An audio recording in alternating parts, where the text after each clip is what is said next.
The Indians in this area were, when their origin was traced back as far as 9,000 years in Ipswich, and they were pretty much present in this area in fairly small numbers until the arrival of the white settlers in the 1600s. They mainly lived in camps inland, and during the summer they would go to the seashore, and they would leave the older people at home to tend the gardens. But their camps are pretty well established, and they, lived in houses made of bark, and they hunted, of course, using arrows and spears, and various other items made out of stone. When they raised crops, mainly it was corn, which had to be ground. Like they would find a stone with a suitable recess in it, and they would use this here known as a pestle, and they take the end of that and grind in the stone and grind the corn into coarse cornmeal, which they would make into flapjacks, whatever, and they would that would be one of their main sources of food. And of course they could dry it and store it for the winter. And they would also sometimes they would add meat and cranberries to it to make pemmican, which they'd also dry, and they could store that for traveling. In Hanson, the Indians concentrated around the ponds and the rivers, and of course their settlement extended from the east into Pembroke and clustered around. There's like 7 ponds in the area where they were mainly concentrated. It was good farmland with not too many stones, and they could grow their corn there. Most of these artifacts came from that area, with a few from Silver Lake, which is to the south, but I'm sure also was a kind of a center of Indian activity. This was found about 30 feet down. It's a stone knife. It was found by when they put the diversion works into Silver Lake. It was found about 30 feet down, and Professor Hoffman from Bridgewater College says it's what they call a Yulu knife, and he said that has got to be probably 6,000 or 7,000 years old. This was a grindstone for putting an edge on some of the tools, or stone tools, I guess. And this is a tool that they would have used to smooth out arrow shafts, the wooden shaft for the arrow. They would take and scrape it down and make it straight as much as possible. It's a rough stone, like a sandpaper.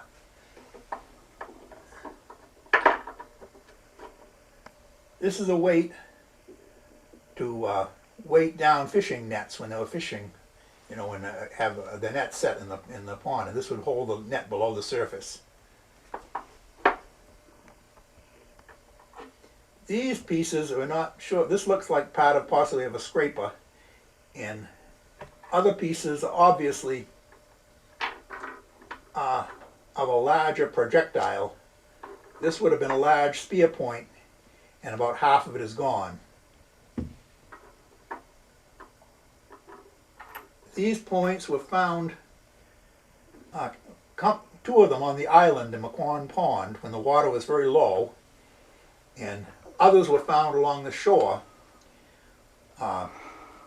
perhaps when they were shooting deer, they may have shot at the deer and missed, and they lost the arrow, went into the pond.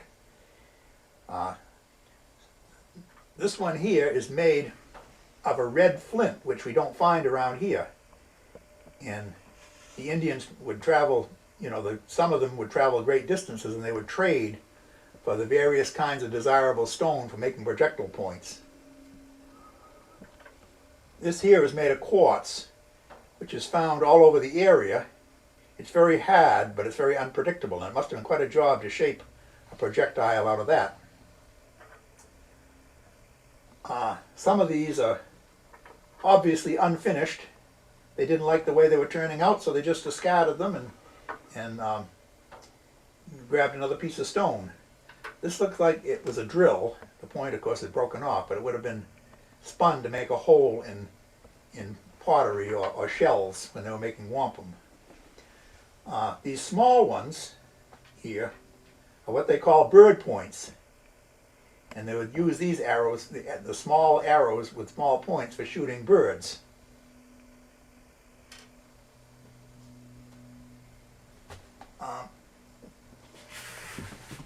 This map, does that show up, Larry? Okay. This map shows Hanson in 1830, which of course was long after the Indians were pretty well decimated, but it shows Wampatuck Pond, McQuon Pond, Indian Head Pond, portion of Oldham Pond, and then there would have been Furnace Pond, Big Sandy, Little Sandy, and Hobbamock further over. And to the south was Silver Lake and the Monpont Ponds. Now most of the camps were concentrated in the area of McQuon Pond. On the northern side, the oldest map of the area shows wigwams at this point here, at the northern end, which is off of Crescent Street in Hanson.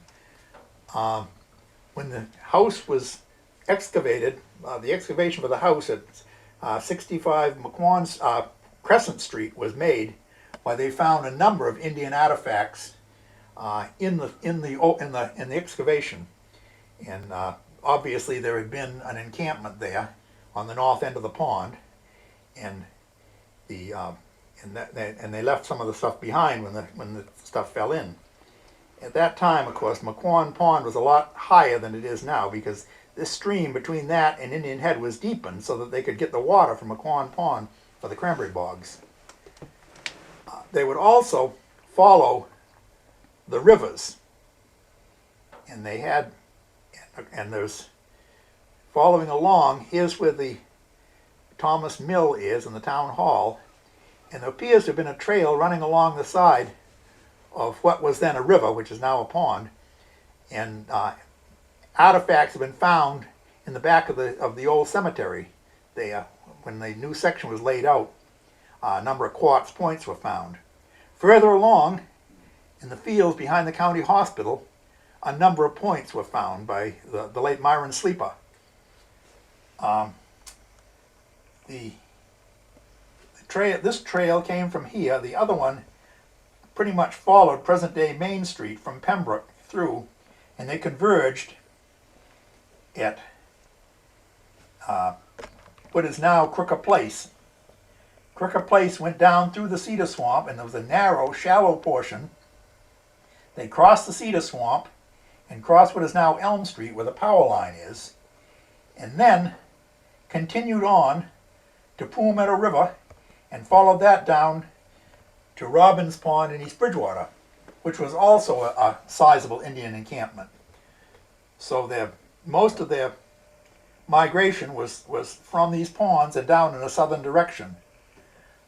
On the western side of town, they followed the Pool Meadow River down, and where the pumping station is on Main Street, why people have found artifacts in the excavations around there. So they're obviously following this river, which also goes down to Robbins Pond. One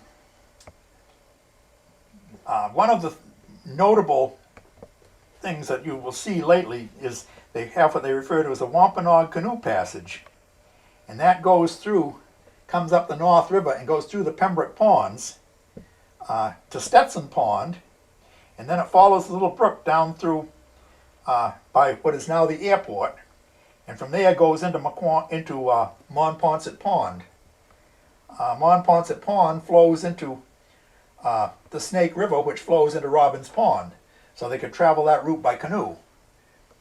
The last person in town to claim Indian ancestry was the late Russell Gardner, and he wrote and researched a great deal, and he had relatives that could remember. Of course, the Indians had an oral tradition rather than a written tradition, but he wrote down a lot of the stuff from his grandmother, and I presume that he's correct. Further south, off of here, in the Monpont Pond area, there's a boulder, which I've shown in the previous tape, that shows where King Philip's brother Wamsutta was slain by a party from Plymouth. Or he wasn't slain; he was captured. He was released. When he headed back to Swansea and Dartmouth, he mysteriously was found dead under the ice in Assawampset Pond in Middleborough, and they said it was an accident, but nobody thought so. Nobody believed it. The Indian Trail, which went through the Cedar Swamp, after it crosses Elm Street, up in the woods, to the right of the power line, is a big boulder with a small hollow in it, and that was always known from my earliest memories, the Indian grindstone. And they claimed that Indians would be carrying corn, and they would stop off and they would put that corn in the hole, and they would take a pestle and grind it into grain in this small indentation. And it's on protected land now, so it's safe from incursion. The Indians, of course, sold a lot of their land, not realizing that selling the land meant that they were giving up their rights to it. They thought that they were just allowing the settlers to use it. And they were amazed when they started putting up fences. For a few years, while everything went fine, until the old timers that had made the agreements died off, and they were replaced by younger Indians and younger settlers. A lot of new settlers came in that didn't subscribe to the principles of the Pilgrims, and the Indians got pretty well fed up with the settlers. So King Philip tried to organize them, which he successfully did. He burned innumerable bands in Halifax and surrounding towns. Hanson had recently just been purchased from the Indians, so there really was nothing in Hanson to burn. But they controlled the area. They controlled everything within 15 miles of the coast, all the way up to Boston. But the other tribes from the west and from the Cape wouldn't side with King Philip. So he didn't have enough manpower, and they eventually chased him down and killed him and mounted his head on a pike pole in Plymouth Square, where it sat for years. And after that, his power was broken. The Indians, more or less, some were sold off as slaves. They sent to the West Indies, and the others just rather kind of assimilated into the general population. And they continued in other parts of the country, further north up the coast, but that was pretty much the end of the Indian uprising, and pretty much the end of any kind of Indian domination in the area. Over the last 20 years, they've laid, some descendants have surfaced and laid claim to some of the land that was sold or given up, but they really haven't had too much luck,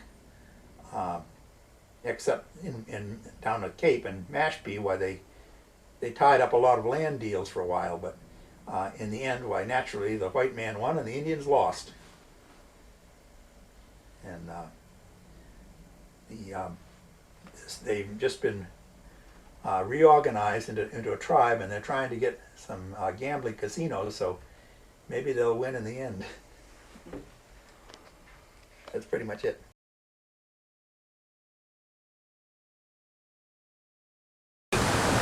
Built this mill after the purchase of the land from the Indians. This is the first water privilege. They used the water power for milling lumber. A lot of it used in the shipbuilding industry. And there was mostly the land was heavily timbered, so until they got the trees down, there really wasn't much opportunity to do any farming. Probably there was a herring run here at the time too, which blocks off a number of dams that were put between here and the ocean.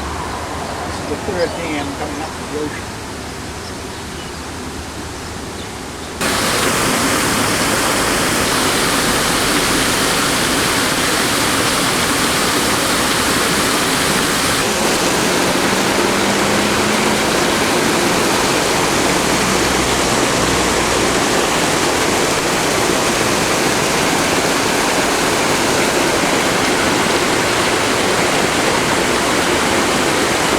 That we've had on this mill here, but thanks to the weather, they don't last all that long, only 10 years.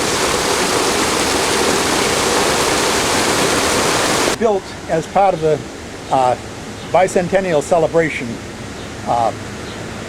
as a project, and built by volunteers, and it's used for civic things such as the Green Hanson, the farmers market, and so forth. Now, it's not a reproduction, but it's a estimation of what may have been here in the beginning.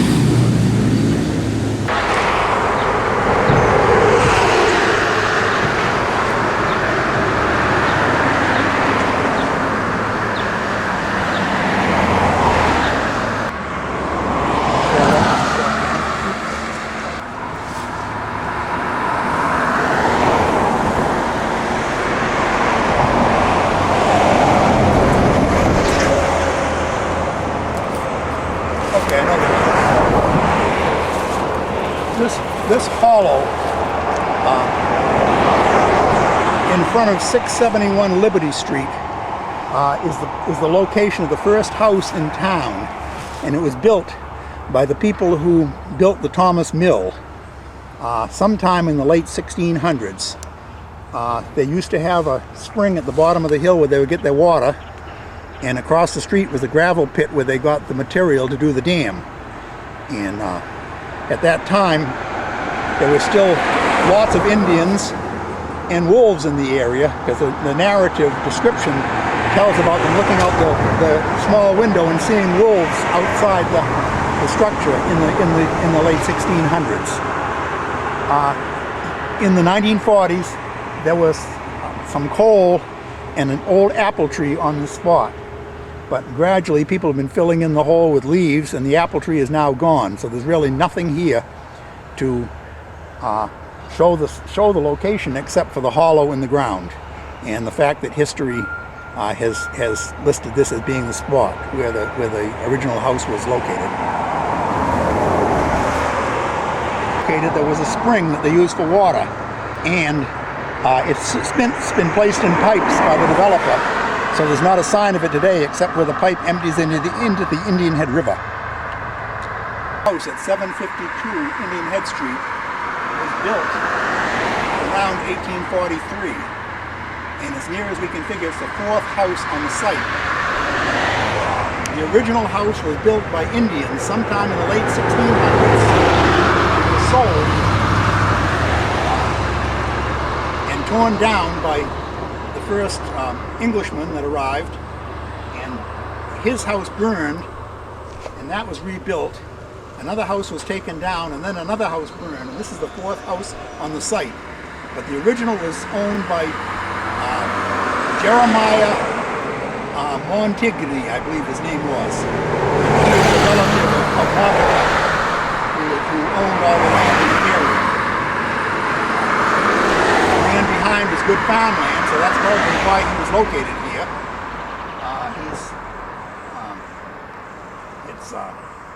When you trace back the deeds, it goes back to the Indian deed.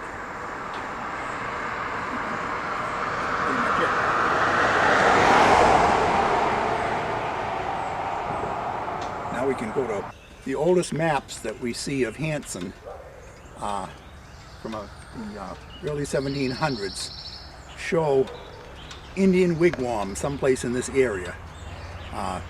It's not known whether they were that way, this way, but they must have been in close proximity to McQuon Pond, which is that direction. The area was flat,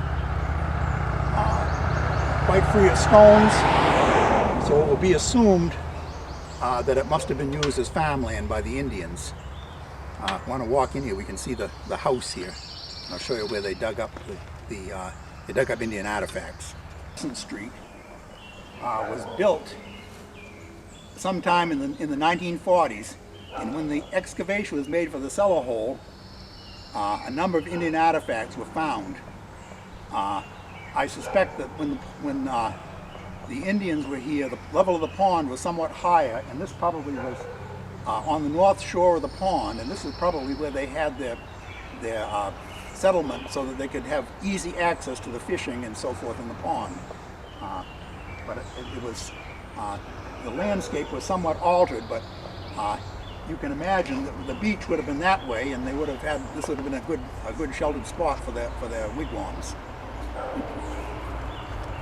This is a portion of the original McQuon Street that was the Indian trail that came from Pembroke and ran through this area and up over the hill there, and the present-day McQuon Street, and then finally arrived at where the Thomas Mill is now. And it also stopped by the wigwams at the spot where we showed you previously, which was probably a good destination for the Indians because of the fish and the fact that the water is nice and clear for swimming. The Indians found quite a few Indian artifacts around the pond, so I know the Indians had quite a constant occupation in this area. Next thing, we'll go to the outlet of the pond where they probably had something set up there to catch fish.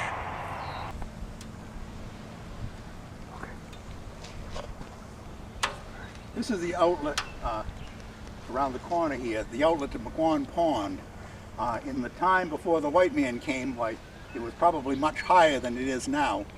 And I suspect that the Indians had a trap for fish at the outlet to the pond. It's around the corner here. The McQuon Pond was put in place by the cranberry growers, which allows them to draw the pond down lower than what it is now. In the time of the Indians, they probably had a fish trap set up there because perhaps the herring made it all the way up to this pond from the North River, to the ocean.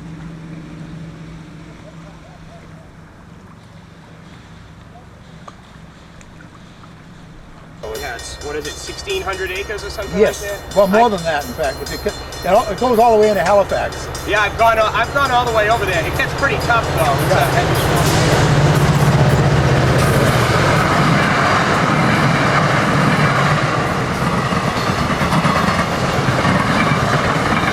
Altogether, two trails converged here. One came from Pembroke along present-day Main Street. The other one came from the north, from the county hospital property, and connected down in the area of where Main Street and Cricker Place come together. This follows the large fisheries and game area known as Burridge Pond, and it carries through into Halifax and Bridgewater. There's a narrow finger of land that connects the high ground across the cedar swamp, and the Indians found this many years ago and used that to walk on because they could be a little bit out of the swamp. The Bay Circuit Trail follows this route, and there is also a power line that follows the route because they were trying to get across the swamp in the easiest manner. And of course, when you were in the Indian days, where they had to find high ground so they didn't get their feet wet. But it was a major Indian trail connecting the settlements in Pembroke with the settlement in East Bridgewater. That's it. Is a mill pond dammed up sometime in the 1700s, and it's on the stream that runs from Stetson Pond in Pembroke to Monponsett Pond in Hanson and Halifax. And it's part of the original Wampanoag canoe passage, whereby they came from the headwaters of the North River and crossed through the Pembroke Ponds, and then went down through the Monponsett Ponds and went into the Taunton River Basin. And it was used regularly by the Indians. It's been traversed a few times the past year by people interested in it, and it's been quite an ordeal for them because a lot of it is pretty well grown up. Of course, not this part here, but a lot of it is very thickly grown in. But the but it was used for many, many years by the Indians traveling back and forth from Pembroke to the Taunton River watershed.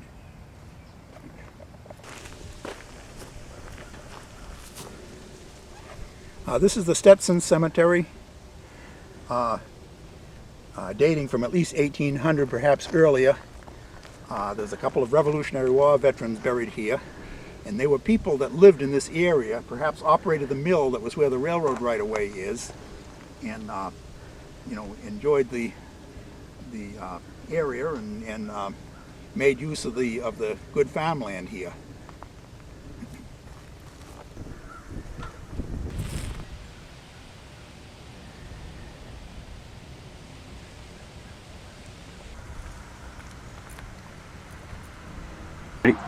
This is the Indian Crossway, which ran between Crooked Place, where we were before, and the Indian settlement in East Bridgewater. It crosses through which is now Cranberry Bogs, the Indian Trail Cranberry Bogs, and it follows a power line pretty much to the Poor Meadow River. It crosses over there and proceeds to Robbins Pond in East Bridgewater. This was a well-known trail before there were any roads or any white people living in the area. Let me know when. Okay. This is what's known as the old Indian grindstone. There was a soft spot in the rock. The rock obviously weathered out. The Indians discovered it, and they would take a pestle and they would drop their grain in there and churn it around and grind the grain. And since it was fairly near the Indian Crossway, I guess it was a popular spot for them carrying corn, they could grind it into meal at this spot. And from the earliest settlement of Hanson, this has been known as the Indian grindstone. It's quite a ways off in the woods, and not too many people know about it, but here it is, right here. So, it's kind of being a big rock, it's impossible to move, so there it is, and as long as we remember where it is, it'll always be visible for people to find.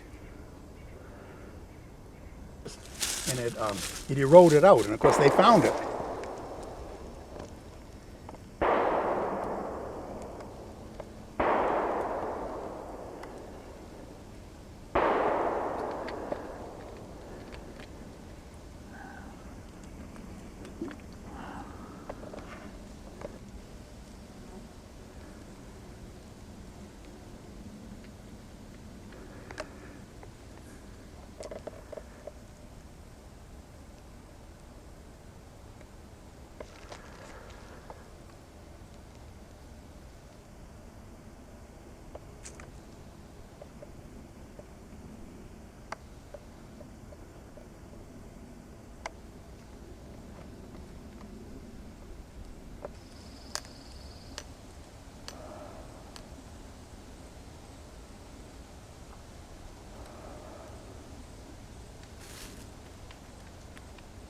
This is looking westward along the Indian Crossway, which incidentally is also the Bay Circuit Trail, looking west towards Poor Meadow River, where the trail passes into East Bridgewater.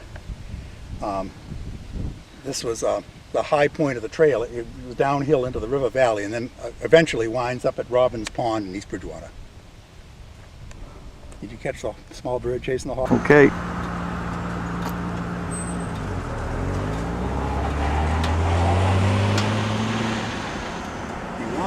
This island was a summer colony for the Wampanoag Indians.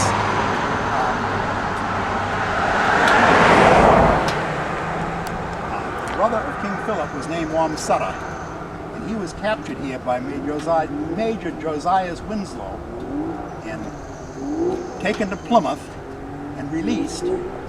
And on the way home to Middleborough, he mysteriously drowned, and the pilgrims said it was an accident, and the Indians did not believe them. This is one of the incidents that precipitated King Philip's War.